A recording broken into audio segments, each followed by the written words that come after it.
जय हिंद साथियों, आज हम देखेंगे डॉक्टर रामधारी सिंह दिनकर से कुछ संबंधित प्रश्न जो हिंदी साहित्य के इतिहास में प्रगतिवादी काव्य धारा में है। और डॉक्टर रामधारी सिंह दिनकर को हिंदी साहित्य का ओजपूर्ण कवि माना जाता है और ये राष्ट्र कवि भी रहे हैं। तो आइए देखते हैं इनके संबंधित कुछ प्रश्न। तो मैं उस जनपद का कवि हूँ काव्य की रचना किस कवि की है? मैं उस जनपद का कवि हूँ काव्य की रचना किस लेखक की है या किस कवि की है? तो है त्रिलोचन। अगला क्वेश्चन है, उर्वशी का काव्य रूप क्या है? उर्वशी का काव्य रूप क्या है? तो उर्वशी का जो काव्य रूप है वह है महाकाव्य। उर्वशी डॉक्टर रामधारी सिंह दिनकर की एक महत्वपूर्ण रचना है जो महाकाव्य में है। उर्वशी नामक शीर्षक से एक रचना जयशंकर प्रसाद की भी है जो चंपू काव्य में है। किस काव्य में? चंपू काव्य में है। और यह गद्य और पद्य दोनों में लिखी गई है। जो रचना गद्य पद्य में लिखी गई जो शंकर प्रसाद से संबंधित है उसे गीत नाट्य भी कहा जाता है। उसको क्या कहा जाता है? गीत नाट्य कहा जाता है। जबकि डॉक्टर रामधारी सिंह दिनकर की जो लिखी हुई उर्वशी है उसको महाकाव्य का दर्जा मिला है। अगला क्वेश्चन देखते हैं, निम्नलिखित में से दिनकर की काव्य रचना नहीं है। निम्नलिखित में से दिनकर की काव्य रचना नहीं है। हुंकार, कुरुक्षेत्र, उर्वशी यह सब दिनकर की रचनाएं हैं। जबकि त्रिधारा दिनकर की रचना नहीं है। यह रचना है महाकवित्री सुभद्रा कुमारी चौहान की। किसकी है? सुभद्रा कुमारी चौहान की। अब देखते हैं कि सुभद्रा कुमारी चौहान की जो कविता है त्रिधारा, इसके साथ साथ उनकी कुछ कृतियां रही हैं। बिखरे मोती, उन्मादिनी 1934 में, सीधे साधे 1947 में, मुकुल और तेज से इत्यादि ली गई हैं। और इनकी बुंदेलखंडी शैली में एक प्रसिद्ध कविता रही है सुभद्रा कुमारी चौहान की, वह थी झांसी की रानी। झांसी की रानी आप लोगों ने पढ़ा होगा कि चमक उठी थी सन 57 में, वह तलवार पुरानी थी, बुंदेले हर बोलों के मुँह हमने सुनी कहानी थी, खूब लड़ी मर्दानी वह तो झांसी वाली रानी थी। यह भी रचना सुभद्रा कुमारी चौहान की है। अब हमारी भारतीय तटरक्षक जो सेना है, भारतीय नौसेना है, उसने 28 अप्रैल 2006 को 28 अप्रैल 2006 को सुभद्रा कुमारी चौहान को सम्मान देने के लिए अपने जो जहाज़ है, तटरक्षक जहाज़ है, उसका नाम सुभद्रा दिया था। क्या दिया था? सुभद्रा। अगला क्वेश्चन देखते हैं, निम्न विकल्पों में से कौन सी रचना दिनकर जी की है? निम्न विकल्पों में कौन सी रचना दिनकर जी की है? तो वह है रसवंती। रसवंती रचना दिनकर जी की है। रामधारी सिंह दिनकर की जो प्रमुख रचनाएं हैं वो रेणुका, हुंकार, रसवंती, द्वंद्व गीत। अब पूछा जाता है कि रसवंती का जो संपादन था कब हुआ था? तो रसवंती को लिखा गया था 1940 में। कब लिखा गया था? 1940 में।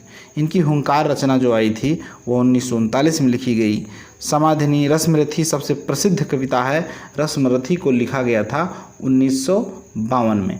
हाल ही में अभी हमने पढ़ा कि उर्वशी इनका क्या है? उर्वशी महाकाव्य है। और उर्वशी को कब लिखा गया था? उर्वशी को लिखा गया था 1961 में। ठीक है। अगला क्वेश्चन देखते हैं, हारे को हरिनाम शीर्षक काव्य ग्रंथ के रचनाकार कौन है? हारे को हरिनाम शीर्षक से काव्य ग्रंथ के रचनाकार कौन हैं? तो वह डॉक्टर रामधारी सिंह दिनकर। अगला क्वेश्चन देखते हैं, संस्कृत के 4 अध्याय किसकी रचना है? संस्कृत के 4 अध्याय किसकी रचना है? तो है डॉक्टर रामधारी सिंह दिनकर की। अगला क्वेश्चन देखते हैं, रामधारी सिंह दिनकर की किस कृति को आधुनिक युग का गीता कहा जाता है? रामधारी सिंह दिनकर की किस कृति को आधुनिक युग का गीता कहा जाता है? तो वह है कुरुक्षेत्र। रामधारी सिंह दिनकर की जो कृति कुरुक्षेत्र है उसे ही आधुनिक युग का गीता कहा गया। युद्ध की समस्या से लेकर लिखे गए प्रबंध काव्यों में कुरुक्षेत्र का स्थान बहुत ऊंचा है। कुरुक्षेत्र एक काव्यात्मक गीत है। क्या है? काव्यात्मक गीत है और जिसमें आध्यात्मिक चिंतन पर, आधुनिक जीवन के प्रश्नों का भी चिंतन है। किस पर? कुरुक्षेत्र पर। अगला क्वेश्चन देखते हैं, रामधारी सिंह दिनकर की काव्य कृति कौन सी है? डॉक्टर रामधारी सिंह दिनकर की काव्य कृति कौन सी है? तो वह है कुरुक्षेत्र। लोकायतन अगर देखते हैं तो सुमित्रा नंदन पंत की है। अगला क्वेश्चन देखते हैं, गीत फरोश किसकी रचना है? गीत फरोश किसकी रचना है? तो गीत फरोश जो रचना है वो भवानी प्रसाद मिश्र की है। भवानी प्रसाद मिश्र एक प्रसिद्ध कवि हैं और गांधीवादी विचारधारा से संबंधित हैं और दूसरे तारसप्तक के कवि भी रहे हैं। दो राह समय के रथ पर घर घर नाच सुनो, सिंहासन खाली करो कि जनता आती है। यह पंक्तियाँ किस कविता से उद्धृत हैं? दो राह समय के रथ पर घर घर नाच सुनो, सिंहासन खाली करो कि जनता आती है। इसमें शब्दों में ही ओजपूर्ण है और ओजपूर्ण कवि हैं डॉक्टर रामधारी सिंह दिनकर। डॉक्टर रामधारी सिंह दिनकर जनतंत्र का जन्म नामक जो शीर्षक से लिखे हैं उसी से ये कविताएं उद्धृत की गई हैं, जनतंत्र नामक शीर्षक से ली गई हैं। बालकृष्ण शर्मा नवीन का सर्वप्रथम प्रकाशित काव्य संग्रह है तो वह है कुमकुम। क्या है? कुमकुम। 1930 में यशस्वी हो चुके बालकृष्ण नवीन शर्मा का जो पहला कविता संग्रह लिखा गया था वह 1936 में लिखा गया था। कब लिखा गया था? 1936 में। 1930 में इन्हें ख्याति मिल गई थी और इस गीत संग्रह का मूल स्वर यौवन के पहले उद्गम या प्रणय वेग के प्रखर राष्ट्रीयता का है। अगला क्वेश्चन देखते हैं। निम्नलिखित में से कौन सा काव्य संग्रह नरेंद्र शर्मा का नहीं है? निम्नलिखित में से कौन सा काव्य संग्रह नरेंद्र शर्मा का नहीं है? तो वह है अपराजिता। कौन सा है? अपराजिता। अपराजिता काव्य संग्रह के रचयिता रामेश्वर शुक्ल अंचल जी हैं। कौन है? रामेश्वर शुक्ल अंचल। अगला क्वेश्चन है, नवगीत दशक 1, 2, 3 का संपादक कौन था? नवगीत दशक 1, 2, 3 का संपादक कौन था? तो वह थे शंभुनाथ सिंह। नवगीतकार योगेंद्र दत्त शर्मा की प्रतिभा से प्रभावित होकर डॉक्टर शंभुनाथ सिंह ने नवगीत दशक योजना में उन्हें कुछ प्रमुख कवि के रूप में संकलित किया गया और उनके नवगीत जो संपादक थे वो 1, 2, 3 थे। अगला क्वेश्चन है, प्रयोग अपने आप में इष्ट नहीं है वरन साधन है, यह कथन किस वाद का है?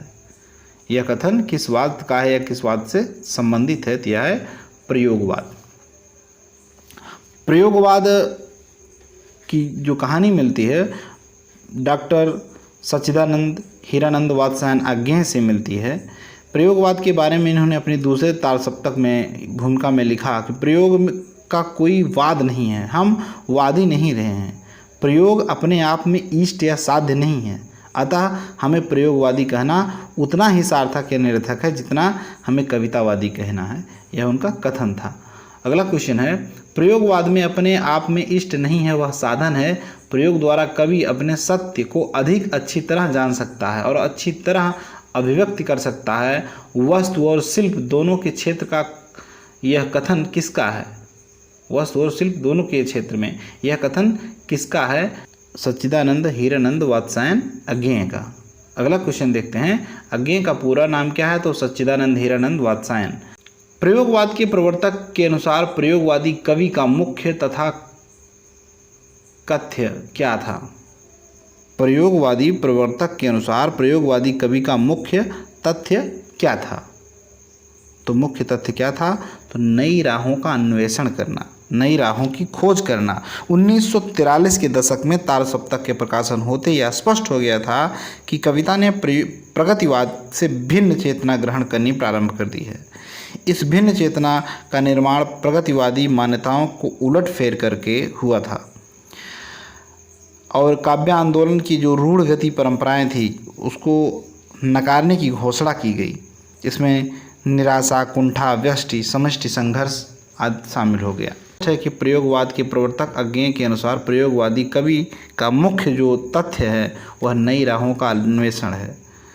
आपसी मतभेद के कारण एक दूसरे पर हंसते हैं, एक दूसरे की रुचियों और विश्वास आशाओं की जीवन परिपाटी पर वह व्यंग कसते हैं। तो इन्हीं के बीच में जो कुंठाएं हैं, नई राहों का अन्वेषण करना है या नई राहों की खोज करना। आगे देखते हैं, ठंडा लोहा के रचनाकार कौन हैं? तो ठंडा लोहा के रचनाकार धर्मवीर भारती हैं। अगला क्वेश्चन, ने प्रयोगवाद को सर्वाधिक प्रभावित किया? किसने प्रयोगवाद को सर्वाधिक प्रभावित किया? तो वह था अस्तित्ववाद। प्रयोगवाद पर अस्तित्ववाद का बहुत गहरा प्रभाव पड़ा। नई कविता प्रयोगवाद से भिन्न होकर एक रूढ़ अर्थ में प्रयुक्त होने लगी। और 1954 के दशक में, कब 1954 के दशक में इलाहाबाद से नई कविता नामक एक पत्रिका प्रकाशित होने लगी। और आरंभ में ये नई कविता वाले प्रयोगवाद से ही अपना संबंध जोड़ते थे। और इस पर एकाधिकार जिसका था, उसका जो एकाधिकार था वो अज्ञेय का था। और अज्ञेय से प्रयोगवाद के प्रयोग आचार्यों को खटक गई। तब नई कविता की धारा बहुत कुछ अस्तित्ववाद से प्रभावित होने लगी थी। और नई कविता प्रभावित करने वाले अस्तित्ववाद से मुख्य टक्कर मार्क्सवाद की थी। अस्तित्ववाद और मार्क्सवाद की टक्कर होने लगी। अगला क्वेश्चन देखते हैं, निम्न में से किसका संबंध प्रयोगवाद से नहीं है? निम्न में से किसका संबंध प्रयोगवाद से नहीं है? तो वह है स्वच्छंदतावाद। स्वच्छंदतावाद का जो संबंध है वो छायावाद से है। शेष सभी का जो संबंध है वो प्रयोगवाद से ही है। अगला क्वेश्चन है, निम्नलिखित में से एक कथन असत्य है। निम्न में से एक कथन असत्य है, वह क्या है? तो वह है नई कविता प्रयोगवाद का विकसित रूप नहीं है। नई कविता का प्रयोगवाद का विकसित रूप नहीं है। नई कविता नाम स्वतंत्रता के बाद लिखी गई। उनकी कविताओं के लिए रूढ़ हो गया जो अपनी वस्तु, अपनी छवि या दोनों को पूर्ववर्ती प्रयोग में देखते थे। प्रगतिवाद और प्रयोगवाद का विकास होकर भी विशिष्ट है। अतः जो सत्य है, असत्य कथन है, वह नई कविता के प्रयोगवाद में विकसित रूप नहीं है। अगला क्वेश्चन देखते हैं, प्रयोगवाद की जन्मदात्री पत्रिका का नाम क्या है? प्रयोगवाद की जन्मदात्री पत्रिका का क्या नाम है? तो वह है प्रतीक। प्रयोगवाद का प्रमुख स्वर प्रतीक पत्रिका से निकलता है। और तार सप्तक नामक जो काव्य संग्रह प्रकाशित होने के उपरांत प्रयोगवाद की जो आलोचनाएं कई दृष्टिकोणों से की गईं, किंतु स्वयं प्रयोगवादी कविता का जो पथ प्रदर्शन करने वाले अज्ञेय जी थे, उन्होंने अपनी प्रयोगवादी कविता में लिखा था कि किसी एक स्कूल के नहीं, किसी एक मंजिल पर पहुँचे हुए नहीं, सभी राही हैं और हम राही के अन्वेषी हैं। क्या हैं? राही के अन्वेषी हैं। हम किसी स्कूल में नहीं हैं, हम किसी मंजिल पर नहीं पहुँचे हैं, हम सभी एक राह पर चल रहे हैं और एक नई दिशा की खोज में हैं। आगे देखते हैं, तार सप्तक, दूसरा तार सप्तक और तीसरा तार सप्तक का संपादन किसने किया? तार सप्तक, दूसरा तार सप्तक, तीसरा तार सप्तक का संपादन किसने किया था? तो अज्ञेय ने किया था। और इसका जो क्रम है, 1943 में प्रथम तार सप्तक का संपादन किया गया था। उसके बाद 1951 में किया गया। उसके बाद 1959 में किया गया था, 1959 में। और अंत में जो चौथा तार सप्तक था उसका 1979 में संपादन किया गया था। अगला क्वेश्चन देखते हैं, निम्नलिखित में से कौन तार सप्तक का कवि है? तो वह है अज्ञेय। अगला क्वेश्चन देखते हैं, तार सप्तक के संपादक कौन थे? तो वह थे अज्ञेय। सच्चिदानंद हीरानंद वात्स्यायन अज्ञेय तार सप्तक के संपादक थे। अगला क्वेश्चन देखते हैं, तार सप्तक का प्रथम बार प्रकाशन किस वर्ष हुआ था? तार सप्तक का प्रथम बार प्रकाशन किस वर्ष हुआ था? तो वह हुआ था 1943 में। कब हुआ था? 1943 में। दूसरा तार सप्तक का प्रकाशन किस वर्ष हुआ? तो दूसरा तार सप्तक का प्रकाशन 1951 में हुआ था। प्रयोगवादी कविताओं में या प्रयोगवादी कवियों की रचनाएं किस सप्तक में संग्रहित हैं? प्रयोगवादी कवियों की रचनाएं किस सप्तक में संग्रहित हैं? तो वह तार सप्तक में संग्रहित हैं।